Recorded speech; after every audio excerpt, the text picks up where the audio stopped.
Welcome to Crossdressing Stories. Here, we share personal stories, celebrate self-expression. If you're on your own journey or simply curious, you've found your community. Subscribe and join the conversation. Adrian Thorne believed in three things: clean code, black coffee, and pure, unadulterated logic. At 26, he was a brilliant programmer at Sterling Solutions, an elite tech consultancy run by a man who was practically a myth, Marcus Sterling. Sterling wasn't just a CEO, he was a guru, an eccentric who believed that to truly solve a client's problem, one had to live inside it. His famous Sterling method was a mix of ruthless excellence and bizarre psychological exercises. Adrian, along with his friendly rival, Chloe Zhang, a whip-smart, 25-year-old data analyst, was on the fast track. They were the company's two rising stars, handpicked for a career-defining project, a 6-month consulting contract with Aura, a new, high-profile fashion and lifestyle startup. Aura was creating a revolutionary app meant to personalize fashion based on user psychology and mood, but they had a huge problem. Their engagement with male users was abysmal, and their retention with female users was mysteriously low. Sterling summoned Adrian and Chloe to his minimalist office overlooking the city. Aura isn't just selling clothes, Sterling began, his voice a low, resonant baritone. They are selling identity. Aspiration. Their problem isn't in the algorithm, it's in their empathy. Their team doesn't understand their audience. He fixed his gaze on his two brightest young employees. You two are the best, but you are also limited by your own perspectives. Adrian, you think like a man. Chloe, you think like a woman. To solve this, you must break those boundaries. You must achieve total empathy. Adrian and Chloe nodded, expecting an intensive training seminar or a market research deep dive. What Sterling said next sucked the air out of the room. For the next 6 months, Sterling said, his tone utterly serious, your work identities will be inverted. Adrian, you will come to the office, attend meetings, and live your professional life as Adriana, a female programmer. And Chloe, you will do the same as Chris, a male analyst. He paused, letting the shock settle. This is not a game. This is total immersion. You will be dressed, addressed, and expected to represent the perspective of your new role. Only by living the opposite gender's professional experience can you truly understand why this app is failing. This is the Sterling method, taken to its logical conclusion. The silence that followed Sterling's pronouncement was absolute. Adrian felt a surge of cognitive dissonance, a mental error he couldn't debug. He had expected a challenge, a complex problem to solve with logic and code. He had not expected a complete and total inversion of his identity. He looked over at Chloe. Her usual confident smirk was gone, replaced by a look of wide-eyed, stunned disbelief. Sir, Chloe began, her voice carefully neutral, with all due respect, I'm not sure I understand the practical application. How would pretending to be a man help me analyze datasets? You're not pretending, Ms. Zhang. You are internalizing, Sterling corrected her, his tone leaving no room for argument. You will experience firsthand how a man's opinion is received in a fashion tech space. You will see how your ideas are either amplified or dismissed based on your new presentation. It is a social and psychological experiment, and the data you gather from that experience will be more valuable than any spreadsheet. He then turned his gaze to Adrian. And you, Adrian? Your code is elegant, but it lacks a certain intuition about the female user experience. You'll now be sitting in meetings where you are the target demographic. You will experience the microaggressions, the assumptions, the way a woman's technical expertise is sometimes subtly questioned in a male-dominated field. You will feel the frustration. And that frustration will inform your code in a way no user feedback report ever could. He leaned back in his chair. This is not optional. Your success on this project, and, by extension, your future at this firm, depends on your commitment to this method. The Aura team has already been briefed. They're expecting Adriana Thorne and Chris Zhang to start on Monday. They believe this is a cutting-edge HR initiative in empathy training. They are fully on board. The finality in his voice was chilling. This wasn't a suggestion, it was a decree. Sterling slid two thick, beautifully designed portfolios across the desk. One was labeled Adriana, the other Chris. "Everything you need is in here," he said. "Wardrobe consultants, vocal coaches, deportment experts. We have spared no expense. This firm invests in its people. I expect you to do the same." Adrian numbly opened his portfolio. Inside were headshots of a woman who looked vaguely like him, but softer, with longer hair and a more delicate expression. There were style guides filled with images of professional women's attire, blouses, pencil skirts, sensible heels. There was a schedule of appointments starting the next morning at 8 a.m., hair and styling, followed by cosmetic application tutorial and postural alignment session. He felt a wave of vertigo. This wasn't just a change of clothes. This was a systematic deconstruction of his identity. He glanced at Chloe. She was staring at her own portfolio, at images of men's suits and Oxford shoes, her face a mask of conflicted emotions. "This is insane," Adrian whispered under his breath, so low he thought only he could hear it. But Chloe heard. She looked up from her portfolio and her eyes met his across the desk. For the first time, the friendly rivalry was gone, replaced by a shared sense of being thrown into the deep end together. Her expression was a mixture of terror and a flicker of something else, a defiant, almost dangerous curiosity. "Insane," she mouthed back, "or a promotion." The weekend was a blur of scheduled, systematic transformation. Adrian's first appointment was at a chic, minimalist salon where a stylist named Celeste, armed with the Adriana portfolio, assessed him with an appraising eye. "We need to create softness and length," she declared. His short, practical programmer's haircut was meticulously washed, conditioned, and then styled in a way that maximized its volume, sweeping it to the side to create the illusion of a softer hairline. A few subtle, lighter highlights were added to frame his face. The most jarring change was the introduction of high-quality, clip-in hair extensions that matched his color perfectly. Celeste expertly blended them in, creating a believable, shoulder-length bob. The feeling of the hair brushing against his neck and collar was a constant, alien sensation. Next came the cosmetic tutorial. A makeup artist with impossibly steady hands taught him the basics of a professional daytime look. He learned how to apply a tinted moisturizer to hide the faint shadow of a beard, how to use a subtle concealer to brighten his eyes, and how to apply a single, frustratingly difficult coat of mascara without poking himself in the eye. His eyebrows were tweezed and shaped into cleaner arches. The face looking back at him from the brightly lit mirror was still his, but it was an uncanny valley version, smoother, softer, and unnervingly prettier. Chloe, meanwhile, was undergoing the opposite process. She texted him a single photo from her own appointment with the caption, "They're hiding my hair." In the photo, her long, glossy black hair was completely concealed under a tight-fitting wig cap, on top of which sat a short, stylishly tousled men's wig.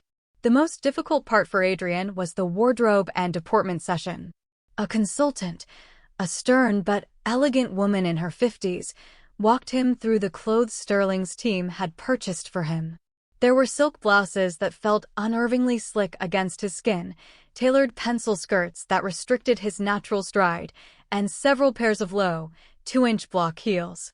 "A woman's power in the workplace is often projected through her posture," the consultant explained. She made him walk back and forth in the heels, correcting his every move. "Stop stomping, Adrian. Adriana glides. The steps are smaller, the hips more engaged. Shoulders back, but not rigid. You must project confidence, not aggression."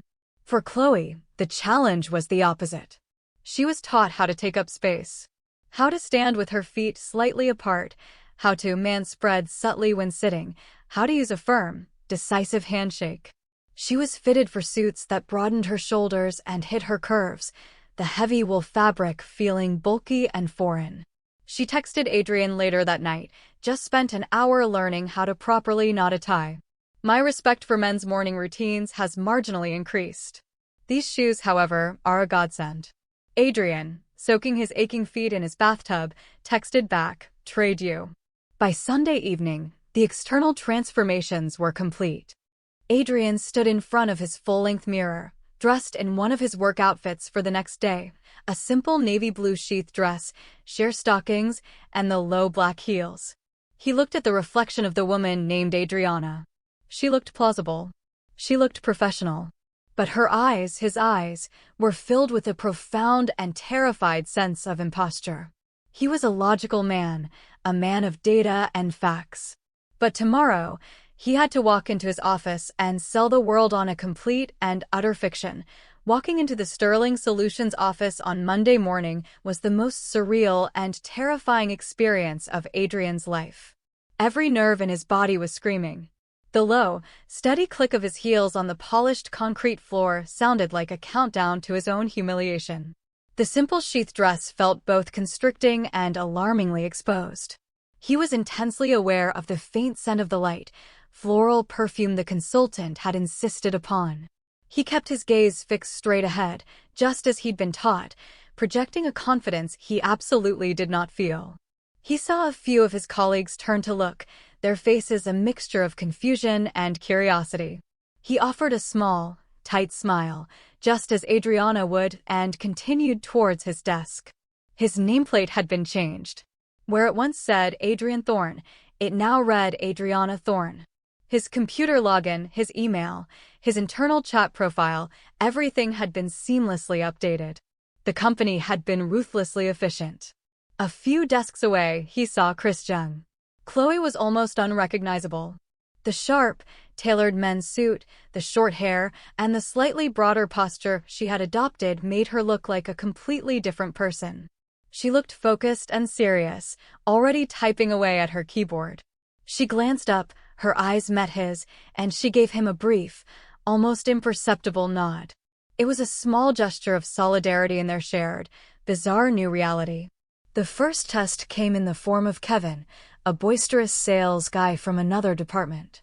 He sauntered over to Adrian's desk, a mug of coffee in his hand. Well, he said, looking Adrian up and down with an appreciative smirk.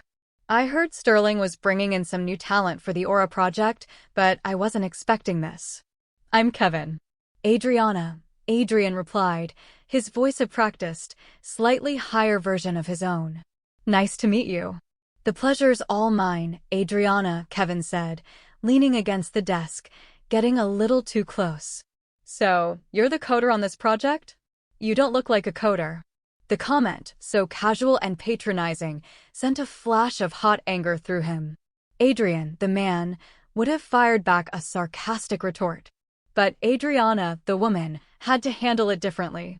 What does a coder look like, Kevin? He asked, his voice sweet but with a hint of steel underneath. He smiled his polite, professional smile. Kevin seemed taken aback for a second, then he just laughed. Touché. Well, if you need anyone to show you the ropes, or just want to grab a drink after work, you let me know. He winked and walked away. Adrian let out a slow, shaky breath. He felt a strange mixture of disgust and a bizarre sense of accomplishment. He had navigated the interaction. He had successfully performed the role. He looked over at Chloe's desk. She was now in a conversation with their department head, a man named Henderson. Adrian watched as Henderson interrupted Chloe mid-sentence to explain a concept to her, a concept he knew for a fact Chloe was the company's leading expert on. He saw the flicker of frustration in her eyes, quickly masked by a professional, patient nod. She was Chris, the new guy, and she was being mansplained to by her own boss. The morning was a minefield of these small, unsettling moments. A female colleague complimented his dress, a gesture that felt both kind and deeply weird. During a team meeting, he noticed that his suggestions were listened to with a different kind of attention, less of a critical analysis of the technical merit and more of a polite, slightly dismissive patience. By lunchtime, Adrian was completely exhausted. It wasn't the work, it was the performance. The constant vigilance, the mental energy it took to modulate his voice, his posture, his reactions, it was more draining than debugging 10,000 lines of code. This wasn't just a change of clothes. It was a full-time job on top of his full-time job, the The first project meeting with the Aura team was held at their trendy, open-plan office, a space filled with pastel-colored furniture, inspirational quotes on the walls, and impossibly good-looking people. It was the first time Adriana and Chris would be presented as a team. Adrian wore a charcoal gray pencil skirt and a soft, cream-colored silk blouse. Chloe wore a crisp, gray men's suit with a sharp, light blue tie. They walked in together, two consultants from the future of empathy-driven tech. The Aura team was led by their CEO, a charismatic man-bun-wearing entrepreneur named Julian, and their head of marketing, a sharp, impeccably dressed woman named Serena. "Adriana, Chris, welcome," Julian said, greeting them with enthusiastic handshakes. The meeting began with a review of the app's current data. Chloe, as Chris, took the lead, her voice confident and authoritative as she walked them through the analytics. She was brilliant, dissecting the user drop-off points and engagement metrics with her usual razor-sharp precision. Adrian watched, fascinated. When Chloe presented data, she was just a data analyst. But as Chris, her confidence seemed to be interpreted differently. Julian and the other male Aura executives nodded along, treating her every word as gospel. "Great insight, Chris," Julian would say. "Really sharp." Then it was Adrian's turn. His role was to discuss the user interface and the underlying code structure that was failing to connect with users. The core issue, Adrian began, his Adriana voice calm and measured, is that the user journey for men feels like an afterthought. The onboarding process uses language and imagery that is hyper-feminized. We're alienating half our potential audience before they even get to the second screen. He presented his points logically, with clear data to back them up. But the reaction was different. Serena, the head of marketing, smiled a tight, patronizing smile. "That's a really interesting feeling, Adriana," she said, emphasizing the word. "But our focus groups with women have been overwhelmingly positive. We don't want to dilute the core brand experience by catering too much to men." "It's not about catering, it's about inclusivity," Adrian countered. "A simple change in the code to allow for a gender-neutral onboarding path could." "Let's not get bogged down in the technical weeds," Julian interrupted smoothly, turning to Chloe. "Chris, what's your take? From a data perspective, is she right?" The moment was stunning in its blatant dismissal. His technical suggestion, his professional expertise, was being reduced to a feeling, and the man in the room was being asked to validate it. Adrian felt a surge of hot, frustrated anger. He opened his mouth to protest, but then he caught Chloe's eye. She gave a tiny, almost imperceptible shake of her head. "Play the part," her look said. Chloe, as Chris, leaned forward. "From a purely statistical standpoint," she said, her voice the epitome of masculine authority, "Adriana's hypothesis is sound. The initial user drop-off rate for self-identified male users is 80% higher than for female users. Her proposed solution directly addresses the single largest point of failure in our acquisition funnel. It's not a feeling, it's a multi-million-dollar problem." The shift in the room was immediate. Hearing the same conclusion from Chris, framed in the language of data and money, made it real. Julian nodded seriously. "Well, when you put it like that. Okay, Adriana, we'll consider your suggestion." They had won the point, but the victory felt sickening. Adrian hadn't been validated, he had been vindicated by a man. He and Chloe had operated as a perfect team, but they had to use their inverted identities to do it. He had presented the logic, and she had provided the authority. It was a stark, infuriating, and deeply illuminating lesson in the power of perception. The days settled into a grueling rhythm. The work itself was fascinating, a complex puzzle of code and psychology that Adrian would normally have loved. But navigating the social dynamics as Adriana was a constant, exhausting performance. He learned the unspoken language of the office environment, a language he had never been aware of as a man. He learned that when he offered a suggestion in a meeting, he had to frame it carefully, not as a declaration, but as a collaborative question. "I was just wondering if we've considered," was received far better than "the optimal solution is." He learned that his appearance was now part of his professional toolkit. On a day he wore a slightly more stylish dress, a female colleague complimented him, which led to a brief, friendly conversation that later helped him get a quick approval on a code review. He was horrified to realize that the 5 extra minutes he'd spent trying to get his eyeliner straight had a tangible, positive impact on his workflow. The logical, meritocratic world he had believed in was a fiction. Chloe, meanwhile, was experiencing the inverse. As Chris, she found her professional life had become strangely easier. Her ideas were not just heard, they were amplified. When she spoke with authority, she was called decisive. When she interrupted someone to make a point, she was showing initiative. They started having clandestine debriefing sessions, meeting in a small, forgotten conference room at the end of the day. "I got called a real bulldog today," Chloe said one evening, loosening the tie she still hadn't quite mastered. "Because I argued with a vendor about server latency.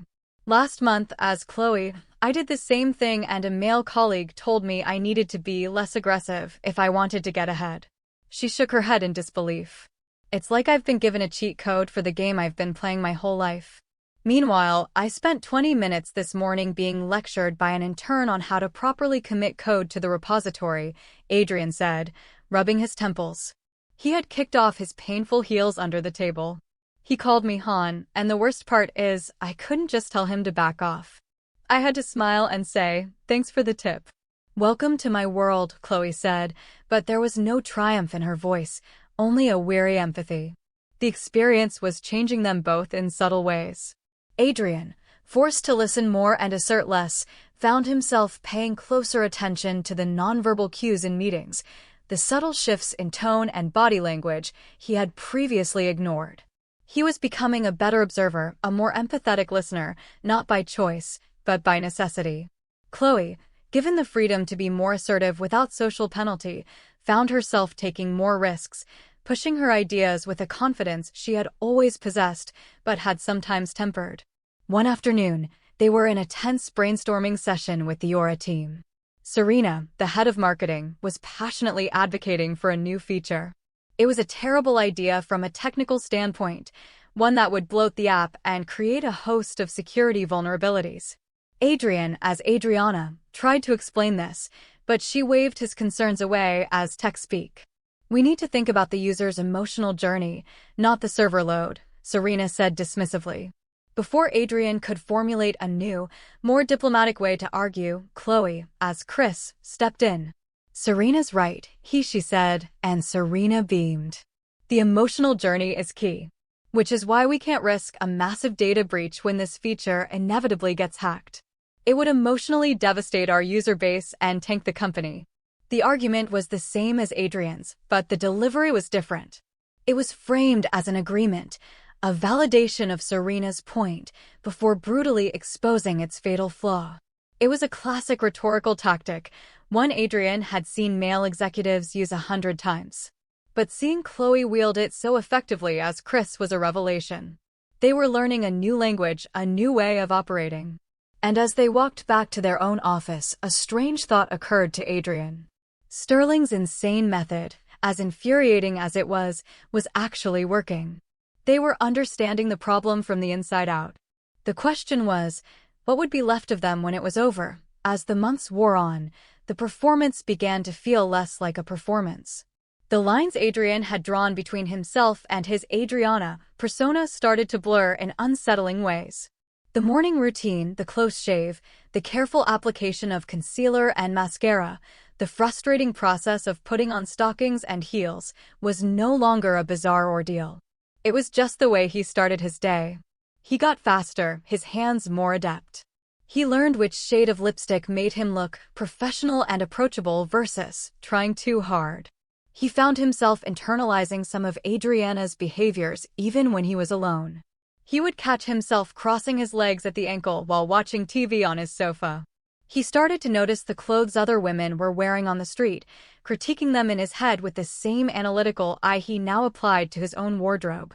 The most disorienting change was emotional. Being treated as a woman in the workplace was a constant, low-grade grind of frustration.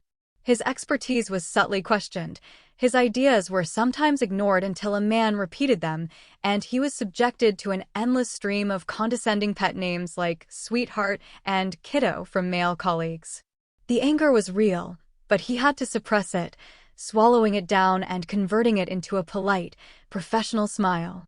This constant act of emotional suppression was exhausting, and it started to leak into his personal life.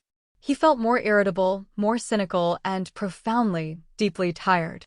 Chloe was experiencing a similar blurring, but in the opposite direction. The freedom and authority she experienced as Chris were intoxicating. She walked with a new, confident swagger. She found herself speaking more bluntly in all situations, her natural assertiveness now completely unfiltered. One evening, they were working late, the only two left in their section of the office. Adrian was struggling with a complex piece of code, his frustration mounting. He let out a sigh and leaned back, rubbing his eyes. "What's up?" Chloe asked from her desk, her voice the low, relaxed tone of Chris. "This recommendation algorithm for Aura is a mess," Adrian vented, for a moment forgetting he was Adriana. "The logic is circular. It's like it's designed to be pretty, not functional. I've been staring at it for hours and I'm getting nowhere." Chloe stood up, walked over, and leaned over his shoulder to look at the screen, her posture confident and slightly invasive in a way that was distinctly masculine. The faint, clean scent of his aftershave was a strange, familiar smell in the quiet office. "You're approaching it like a single-path problem," she said, pointing a finger at the screen.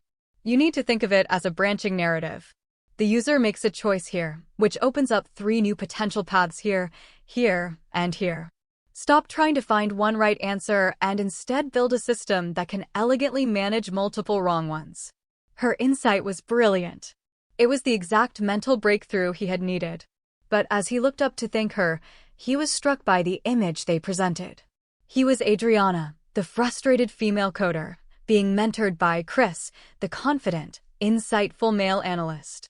It was a perfect, stereotypical tableau of office life. "Thanks, Chris," he said, a weary irony in his voice. "Anytime, Adriana," she replied, clapping him lightly on the shoulder in a gesture of male camaraderie before walking back to her desk. He turned back to his screen, the solution to his coding problem now clear in his mind. But a new, more troubling problem had taken its place. He was starting to forget what it felt like to be the one who clapped someone on the shoulder. He was so deep into the role, he wasn't sure he remembered how to be the man he used to be. In the 4th month, Sterling Solutions held its annual company-wide offsite retreat. It was a mandatory, 2-day event at a rustic chic lodge in the mountains, filled with team-building exercises, strategic planning sessions, and a great deal of enforced corporate fun. For Adrian and Chloe, it was a nightmare scenario. Their performance, usually confined to the office, would now be a 24/7 reality. The problem of sleeping arrangements was solved with ruthless corporate logic. Adriana Thorne was assigned to share a 2-bedroom cabin with a female sales executive named Laura. Chris Jing was assigned to a cabin with Kevin, the boisterous salesman who had hit on Adrian on his first day as Adriana. "Survival of the fittest," Chloe had muttered to him when they saw the rooming list. The retreat was a minefield of gendered social expectations. The first evening featured a casual bonfire and barbecue. The men gathered around the fire, drinking beer and talking loudly about sports and quarterly earnings, their postures relaxed and expansive. The women tended to form smaller, more intimate conversational groups, their voices softer. Adrian, as Adriana, found himself unable to comfortably join either group. He couldn't participate in the masculine bravado of the men's circle, and he had nothing to contribute to the women's conversations about their children and wedding plans. He was a social ghost, drifting on the periphery, a polite smile fixed on his face, feeling utterly and completely alone. He watched as Chloe, as Chris, navigated the men's group with a startling ease. She was holding a beer, nodding along to Kevin's loud story about a client, and managed to interject a surprisingly knowledgeable comment about a recent football trade. She looked, for all intents and purposes, like one of the guys. Later, the company had organized a trivia night. Teams were randomly assigned. Adrian was placed on a team with several other women. He was a trivia master, his head filled with the kind of useless facts that made him a formidable opponent. But as Adriana, he found himself hesitating. He knew the answer to a question about a famous World War II general, but as he opened his mouth, he saw the other women on his team looking at him expectantly. This wasn't his area of expertise, their looks seemed to say. He stayed quiet, and another team got the point.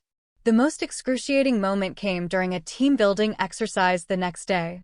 The task was to build a raft from a pile of logs, barrels, and rope. It was a physical, problem-solving challenge, exactly the kind of thing Adrian excelled at. But he was on a team with Kevin and 2 other men. As they started working, Adrian, forgetting his role for a moment, pointed out a structural flaw in their design. "If you tie the main crossbeam like that," he said, his voice practical and direct, "it won't have any lateral stability. You need to use a locking hitch." Kevin stopped, a rope in his hand, and gave him a condescending smile. "Don't you worry your pretty little head about it, Adriana," he said, patting him lightly on the arm. "Me and the boys have got this handled. Why don't you be in charge of making sure our raft has a cool name?" The dismissal was so blatant, so absolute, that it struck him dumb. His expertise, his perfectly valid and correct engineering advice, was completely ignored in favor of brute force and masculine ego. He looked over at the next team. Chloe, as Chris, was directing her team with confident authority, her suggestions on how to best distribute the weight of the barrels being listened to and implemented without question. He stepped back, his hands falling to his sides. He watched as Kevin's team built the raft exactly as he had advised against. He said nothing. He just stood there, the cool mountain air doing nothing to quell the hot, acid churn of rage and helplessness in his stomach. He was being forced to stand by and watch men fail, simply because he was in a dress. The raft, predictably, fell apart about 10 feet from the shore, sinking in a comical display of poor engineering that sent Kevin and the others splashing into the cold lake water. Adrian watched from the bank, the grim satisfaction he felt doing little to soothe his frayed nerves. He felt a presence beside him. It was Chloe. "A locking hitch would have solved that," she said, her crisp voice low and conspiratorial. "You think?" Adrian replied, his Adriana voice dripping with a sarcasm he didn't bother to conceal. She glanced around. Most of the company was distracted by the sinking raft and the ensuing chaos. "Let's get out of here," she murmured. They walked away from the team-building exercises, following a small, unmarked path that led into the woods surrounding the lodge. The further they walked, the more the sounds of forced corporate merriment faded, replaced by the quiet rustle of leaves and the scent of pine. After a few minutes of walking in silence, Chloe stopped and leaned against a tree, finally letting the crisp persona drop. The confident, masculine posture dissolved, replaced by her own familiar, weary slump. "I can't do this anymore, Adrian," she said, her own voice returning, raw and exhausted. "I am so tired of being one of the guys.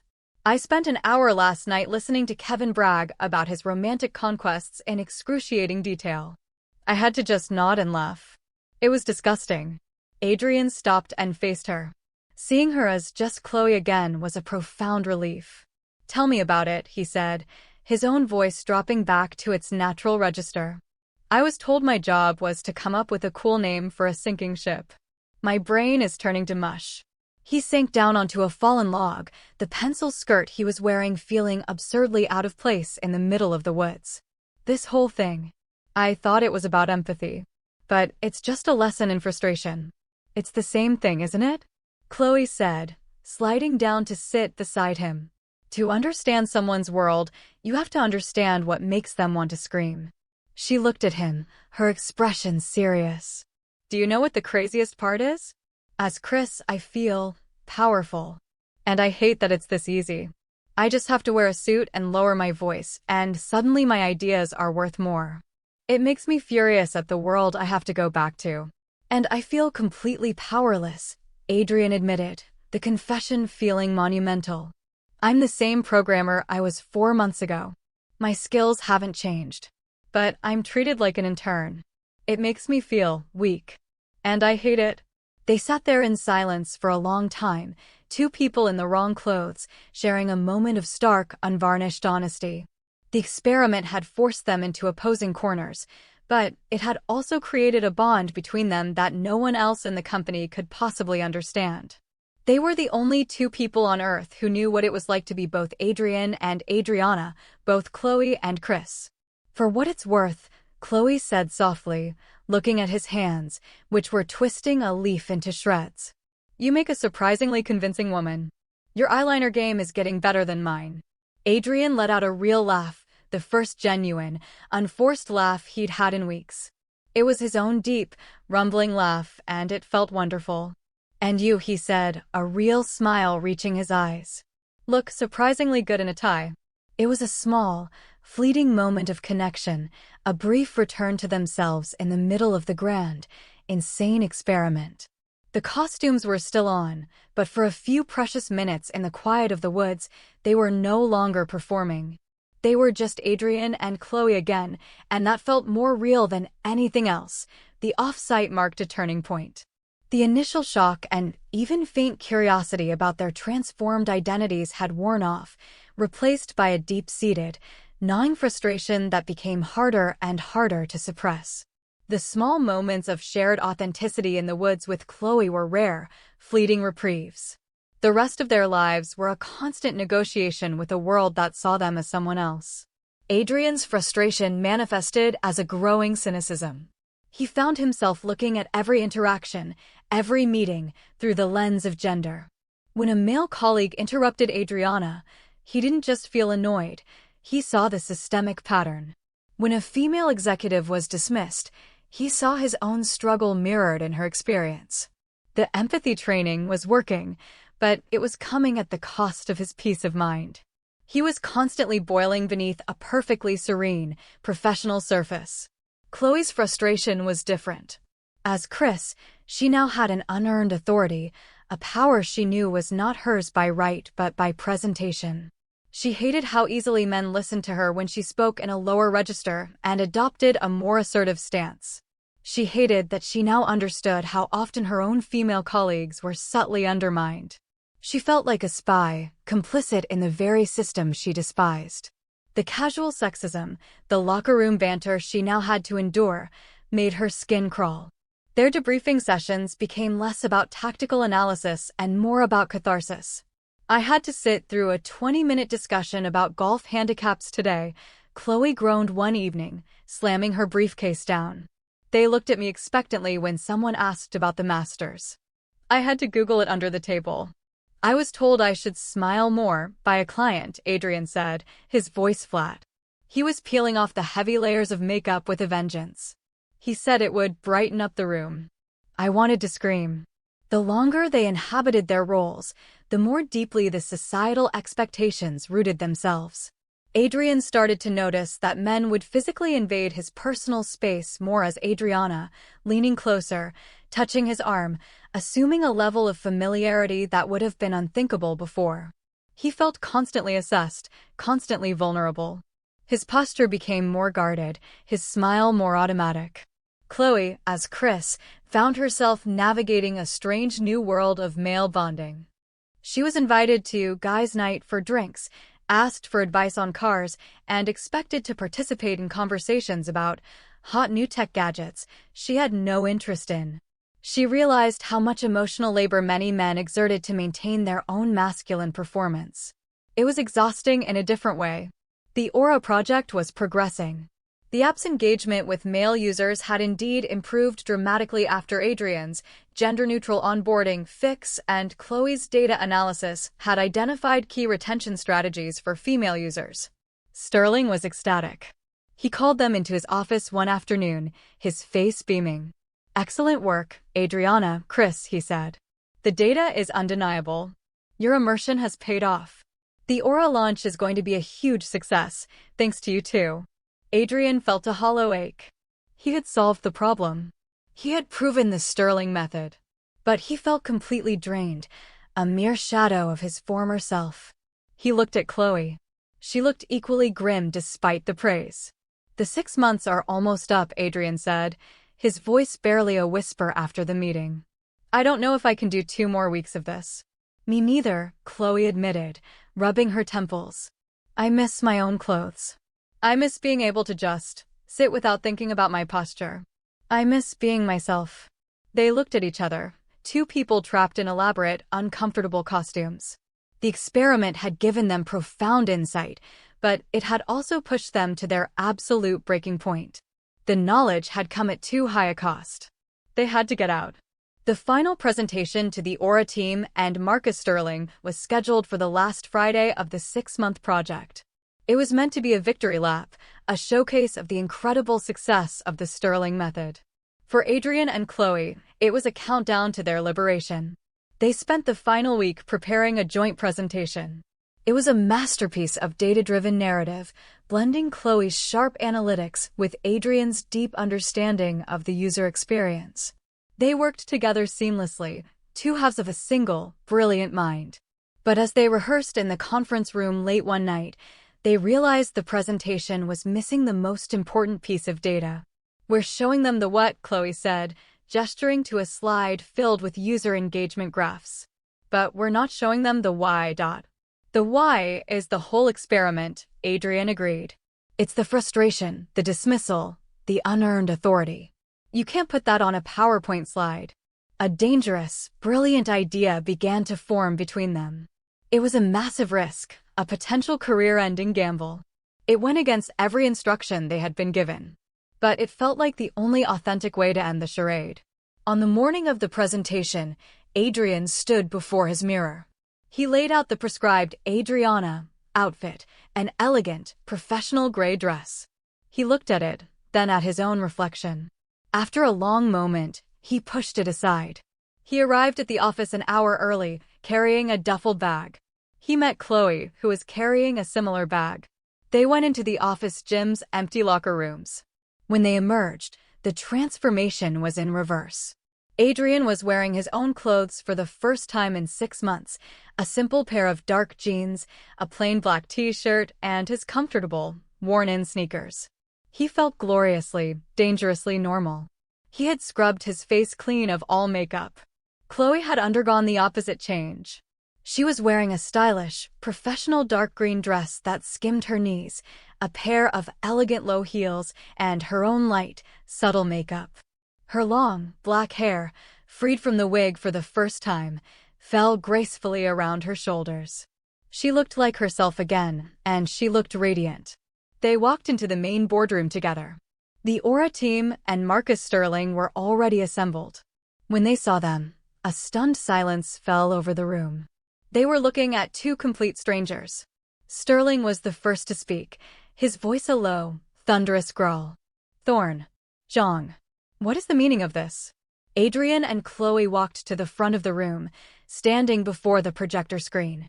Good morning, Adrian said, and the sound of his own, unaltered voice in that room was a shock. My name is Adrian Thorn. I am the lead programmer on the Aura project. And my name is Chloe Zhang, Chloe said, her own clear, confident voice ringing out. I am the lead data analyst. Adrian clicked to the first slide. It was a simple, split-screen image. On one side was a photo of Adriana. On the other, a photo of Chris. For the past 6 months, Adrian continued, his gaze steady as he looked at the shocked faces around the table. You have known us as Adriana and Chris.